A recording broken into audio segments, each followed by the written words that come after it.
kelas 11 kita akan membahas tentang pendapatan nasional. Definisi pendapatan sendiri apa? Pendapatan adalah apa pendapatan? Pendapatan apa pendapatan? Urutan logis. Tidak tahu. Pendapatan adalah balas jasa yang diperoleh dari 4 faktor produksi ketika selesai melakukan suatu kegiatan usaha. Kemudian kalau ada kata-kata nasional berarti ini mencakup perekonomian secara nasional, dihitung di seluruh Indonesia. Makanya definisi dari pendapatan nasional adalah pendapatan yang diterima oleh 4 faktor produksi pada periode tertentu, biasanya 1 tahun. Masih ingat faktor produksi? Faktor produksi ada berapa? Woi, kali. Faktor produksi ada 4. Sumber daya alam, sumber daya manusia, modal dan skill atau kewirausahaan. Keempat faktor produksi ini memperoleh penghasilan atau memperoleh pendapatan.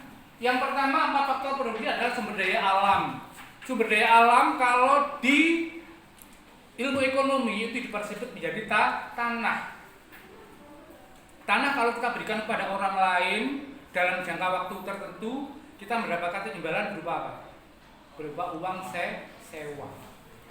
Kemudian sumber daya manusia berfungsi sebagai tenaga kerja. Tenaga kerja mendapatkan imbalan berupa upah atau gaji. Kemudian modal, kalau kita memiliki uang, kita tabungkan ke bank, kita akan mendapatkan imbalan berupa bunga modal. Skill atau kewirausahaan, badan usaha atau perusahaan yang memiliki sumber daya manusia yang memiliki skill atau keahlian itu akan mendapatkan keuntungan atau profit. Yang itu nanti akan kalian ketahui ketika menghitung pendapatan nasional yang dihitung berdasarkan pendekatan pendapatan. Makanya tadi kenapa saya minta untuk menghitung, jadi kita bersama-sama belajar. Biar nanti ngerti apa yang saya sampaikan dengan apa yang kalian cari di website. Ya.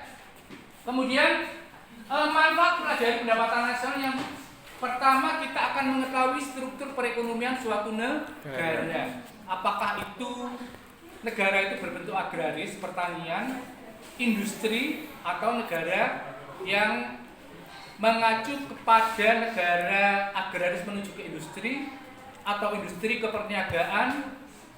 Perniagaan itu apa? Perdagangan. Atau negara itu berkecimpung dalam dunia jasa. Menelaah kondisi ekonomi di suatu daerah, karena pada dasarnya karena kondisi geografisnya berbeda, biasanya hasil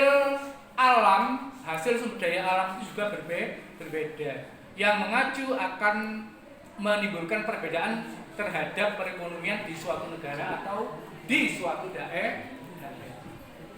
Membandingkan perekonomian antar negara, ini pasti berbeda. Ada negara maju, ada negara yang sedang berkembang, ada negara miskin.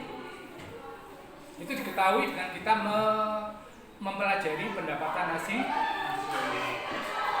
Mengetahui kemajuan perekonomian dari waktu ke waktu, karena pasti berbeda.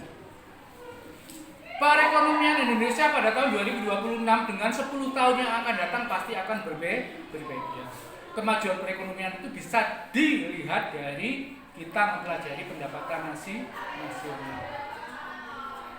Sebagai alat bagi pemerintah untuk melakukan kebijakan dalam bidang perekonomian, biasanya perekonomian suatu negara itu kalau penerimaan lebih besar daripada pengeluaran, itu suatu negara dikatakan sebagai kondisi ekonomi yang surplus atau perekonomian dalam kondisi yang stabil. Karena apa? Penerimaan lebih besar daripada pengeluaran. Kalau sebaliknya pengeluarannya lebih besar daripada penerimaan, negara dalam kondisi defisit atau kondisi perekonomian yang tidak stabil. Demikian penjelasan sedikit tentang pendapatan nasional. Semoga bermanfaat. Kurang lebihnya mohon maaf. Assalamualaikum warahmatullahi wabarakatuh. Waalaikumsalam warahmatullahi wabarakatuh.